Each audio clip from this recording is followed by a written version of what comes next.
नमस्कार मंडळी, पुन्हा एकदा तुमचं सगळ्यांचं मनापासून स्वागत आपल्या आजच्या नवीन ब्लॉगमध्ये।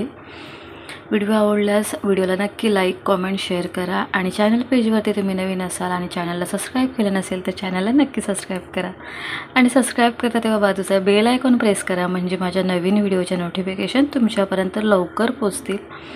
आपल्या चॅनलवरती तुम्ही मेंबरशिप घेऊ शकता, प्लस सुपर थँक्स करू शकता आणि लाईव्ह स्ट्रीममध्ये सुपर चॅटसुद्धा करू शकता।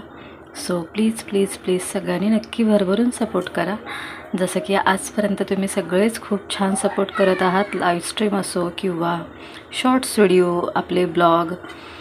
आजचा हा जो आपला ब्लॉग आहे तो आहे आपण बनवणार आहोत जो बारीक रवा असतो ना त्याच्यापासून बनवणार आहोत डोशाचा पीठ तयार करणार आहोत। ही मी 1 वाटी थोडीशी कमी आहे डाळ, ती घेतलेली आहे उडदाची डाळ। आता ही डाळ आपण पाण्याने स्वच्छ धुवून घेऊया 2 वेळा आणि 2 तासच फक्त भिजवून घेणार आहोत। बरं, ही डाळ आपण 2 वेळा पाण्याने स्वच्छ धुवून घेतलेली आहे। आता याच्यामध्ये आपण हा पाणी ॲड करूया डाळ छान भिजण्यासाठी। त्याच्यामध्ये ॲड करणार आहोत हे मेथी दाणे। 1-2 तासच फक्त ही डाळ आपण भिजवून घेणार आहोत। आपण आता याच्यामध्ये ॲड करणार आहोत हे घेतलेले आहेत मी साबुदाणे।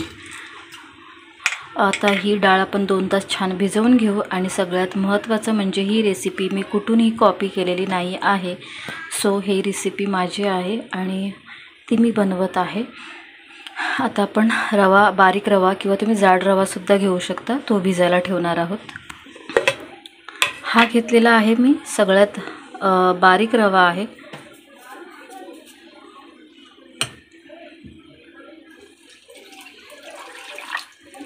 उद्या संडे आहे आणि संडे स्पेशल डोसे बनवणार आहोत बारीक रव्याचे। याच्यामध्ये अजून थोडंसं पाणी ॲड करूया आणि हे जे डोसे आहेत तेवढे अप्रतिम बनतात की याच्यामध्ये तुम्हाला सोडा किंवा इनो वगैरे यूज करायची काहीच गरज नाही। फक्त आणि फक्त दहीसुद्धा ॲड करायची काहीच गरज नाही। आपण आता याच्यामध्ये 1 चम्मच ॲड करणार आहोत बेसन पीठ। ओके, आणि हा रवा आपण आता भिजायला ठेवून देणार आहोत। हे आपण घेतलेले आहेत 1 वाटी पोहे।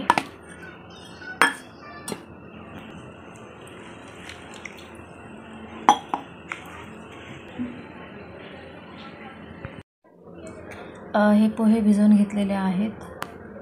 आता आपण मिक्सरमध्ये बारीक करून घेणार आहोत डाळ आणि पोहे।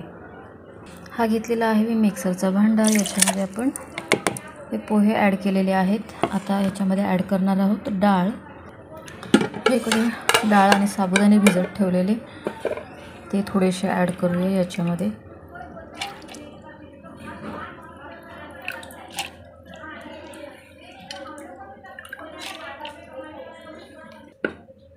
हा थोडासा पाणी ॲड करूया डाळीचा। मिक्सरमध्ये बारीक करून घेणार आहोत। ही आपण बनवून घेतलेली आहे पेस्ट।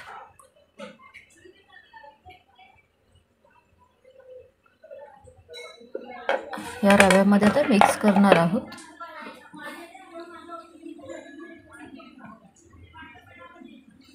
हा पीठ दुसऱ्या भांड्यामध्ये ठेवावा लागेल, नाहीतर तो सकाळपर्यंत फुलला तर मग सगळा ओव्हरफ्लो होईल।